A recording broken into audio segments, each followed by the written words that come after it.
ہمارے ذہنوں میں جو معیارات بیٹھے ہوئے ہیں وہ کیا ہے؟ کامیابی پیسے سے ہے، کامیابی جائیداد سے ہے، کامیابی کاروبار سے ہے، کامیابی شہرت سے ہے، کامیابی اقتدار سے ہے.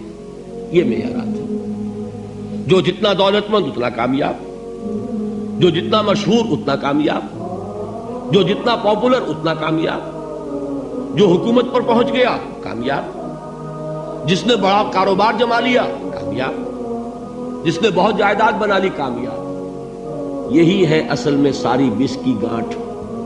جو تصور کامیابی کا ہوگا اسی کے مطابق آپ کی بھاگ دوڑ ہوگی، اسی کے لیے جد و جہد ہوگی، اسی کے لیے توانائیاں صرف ہوں گی، اسی کے لیے دن رات کی مشقت ہوگی. یہ ہے اصل شے جس کی یہاں نفی ہو رہی ہے. کامیابی دولت سے نہیں، کامیابی شہرت سے نہیں، کامیابی اقتدار اور طاقت اور حکومت سے نہیں، بلکہ کامیابی ہے ایمان سے، عمل صالح سے، تواصی بالحق سے، تواصی بالصبر سے. آپ غور کیجئے اس نقطہ نظر کا، اس ایٹیچیوڈ کا، یہ جو مینٹل ایٹیچیوڈ ہے اس کا بدل جانا ہی انسانی شخصیت کے اندر انقلاب برپا کرے گا. اب آپ کا نتیجہ کیا نکلا؟ اگر تو دولت سے کامیابی ہوتی تو قارون بہت کامیاب تھا، اگر حکومت سے کامیابی ہوتی تو فرعون اور نمرود بہت کامیاب تھے. کامیابی ان سے نہیں ہے. کامیابی انسان دولت میں قارون کی دولت تک پہنچ جائے اور دنیا میں دبدبہ اور اقتدار اور سلطنت اور حکومت کے اعتبار سے وہ نمرود اور فرعون کا مقام حاصل کر لے، وہ ناکام ہے، خائب ہے، خاسر ہے، برباد ہے.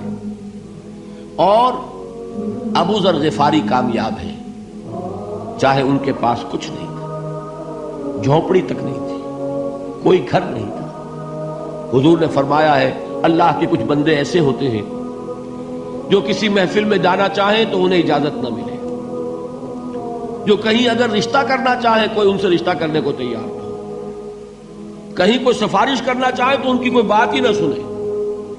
لیکن اللہ کے ہاں ان کا وہ مقام ہے کہ اگر بھولے سے بھی کسی بات پر قسم کھا بیٹھتے ہیں تو اللہ ان کے قسم کی لاج رکھتا ہے. یہ ہے فرق.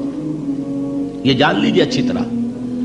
اس بات کا مان لینا آسان، اس پر سبحان اللہ کہنا آسان، لیکن اس کے مطابق آپ کے اپنے ذہن کا بدل جانا بہت مشکل. اس لیے کہ ہم متاثر ہوتے ہیں اپنے ماحول سے.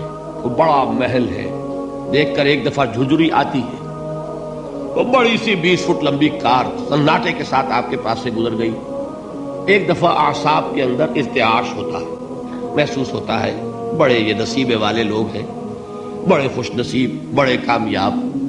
حالانکہ کچھ معلوم نہیں کہ یہی سب سے بڑی بد نصیبی ہو سکتا ہے کہ یہی سب سے بڑی ناکامی ہو. اگر ذہنوں میں یہ بات بیٹھ جائے کامیابی کس شے سے. یہی وجہ دیکھیے قرآن مجید میں بارہا آپ دیکھیں اولئک ھم المفلحون، یہ ہے لوگ کامیاب ہونے والے. آج یہ آپ نے نماز میں وہ آیات سنی، یا ایھا الذین آمنوا ارکعوا واسجدوا واعبدوا ربکم وافعلوا الخیر لعلکم تفلحون. اے ایمان والو، رکوع کرو، سجدہ کرو، اپنے رب کی پرستش اور بندگی کرو اور اچھے کام کرو تاکہ تم کامیاب ہو جاؤ. تو کامیابی کن چیزوں سے ہے؟ یہ ہے سب سے بڑا سبق. یہ ہمارے دل میں اگر بات بیٹھ جائے، ٹھک جائے، تو زندگی بدل جائے گی. صبح و شام بدل جائیں گے، نقشے بدل جائیں گے، بھاگ دوڑ کا رنگ بدل جائے گا، ویلیو سٹرکچر بدل جائے گا. آج وہ ایک چیز نہایت اہم نظر آ رہی ہے، کل نہایت غیر اہم نظر آئے گی. جیسے کہ حضور کی حدیث ہے مالی ولد دنیا، مجھے تمہاری اس دنیا سے کیا سروکار ہے. انما مثلی کراکب استظل تحت شجرۃ ثم راح فترکها، میری مثال تو اس سوار کی سی ہے جو تھوڑی دیر کے لیے ایک درخت کے سائے میں ٹھہرتا ہے سستانے کے لیے، پھر وہ اپنا راستہ لیتا ہے. اسے اس درخت سے مستقل تعلق اس کا نہیں ہے، وہ اس کا گھر نہیں، وہ اس کی منزل نہیں. اسی طرح یہ دنیا میرا گھر نہیں ہے. اب دیکھیے ہم کہتے ہیں انا للہ و انا الیہ راجعون، ہم تو مسافر ہیں، ہم اللہ کے پاس سے آئے، اللہ کی طرف ہمیں لوٹ جانا ہے. کن فی الدنیا کانک غریب و عابر سبیل، حضور فرماتے ہیں دنیا میں ایسے رہو جیسے کہ تم اجنبی ہو یا راہ چلتے مسافر. لیکن یہ طرز عمل کب ہوگا؟ جبکہ یہ آیت ہمارے ذہنوں کے اندر بیٹھ گئی ہو، والعصر ان الانسان لفی خسر الا الذین آمنوا وعملوا الصالحات وتواصوا بالحق وتواصوا بالصبر۔ یہ ہے اصل بات جو میں نے عرض کیا تھا کہ میں بتاؤں گا صحابہ کیوں ایک دوسرے کو یاد دلاتے تھے۔ اس لیے کہ دیکھیے جیسے برف باری اگر ہو رہی ہو، آپ باہر نکلیں گے تو برف آپ کے کپڑوں پر جم جاتی ہے نا، تو آپ جھٹکتے ہیں کپڑوں کو تاکہ برف ہٹ جائے۔ ہمارے ایمان پر اس دنیا میں رہتے ہوئے جب ہم متاثر ہوتے ہیں ماحول سے تو گردہ آ جاتا ہے، برف پڑ جاتی ہے، اس کو جھٹکتے رہنے کی ضرورت ہے۔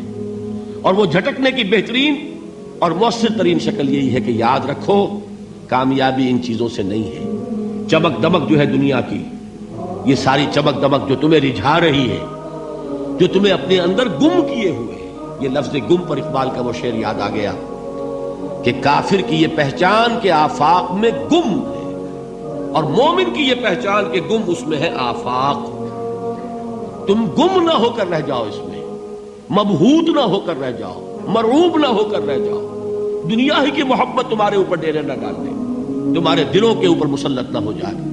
لہذا تازہ کرتے رہا کرو، والعصر ان الانسان لفی خسر الا الذین آمنوا وعملوا الصالحات وتواصوا بالحق وتواصوا بالصبر۔ پھر یاد کر لو، پھر تازہ کر لو اپنے اس یقین کو کہ کامیابی دولت سے نہیں، کامیابی ثروت سے نہیں، کامیابی اقتدار سے نہیں، کامیابی شہرت سے نہیں، کامیابی جائیداد سے نہیں، کامیابی ہے ایمان سے، کامیابی ہے عمل صالح سے، کامیابی ہے تواصی بالحق سے، کامیابی ہے تواصی بالصبر سے۔